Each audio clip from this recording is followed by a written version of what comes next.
Kementerian Keuangan tengah menyiapkan sistem terkait anggaran transfer ke daerah atau TKD dan sistem yang diklaim akan mempercepat penyaluran TKD ini diprediksi baru bisa digunakan paling pada akhir tahun 2026.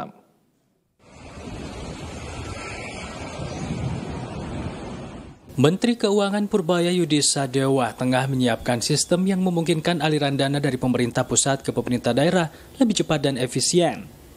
Dengan sistem ini, pemerintah daerah tidak perlu menahan dana diperbankan sebagai cadangan belanja awal tahun. Menurut Purbaya, dengan sistem yang saat ini sedang dikembangkan, anggaran transfer daerah sudah bisa dicairkan di awal tahun. Nantinya Kemenkeu juga akan mengizinkan pemerintah daerah untuk mengajukan surat utang untuk menutupi kebutuhan belanja daerah di awal tahun. Purbaya memprediksi sistem baru pencairan anggaran TKD ini baru bisa digunakan pada tahun 2027 mendatang.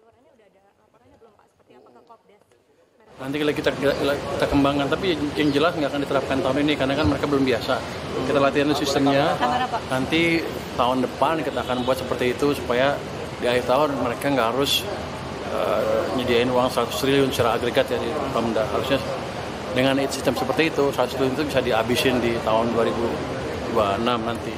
Jadi dorongan dari Pemda juga akan lebih kuat dibandingkan dengan sekarang. Karena kita bisa terbitkan surat utang yang pendek. Oh, SPN sebulan, sebulan, 2 bulan, 3 bulan, 4 bulan.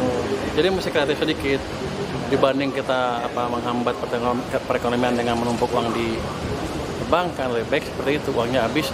Nanti di awal tahun saya pastikan Pemdanya dapat uang cepat. Di minggu pertama atau tanggal 2 dapat uang kira-kira gitu. Jadi nggak perlu numpuk uang banyak-banyak lagi.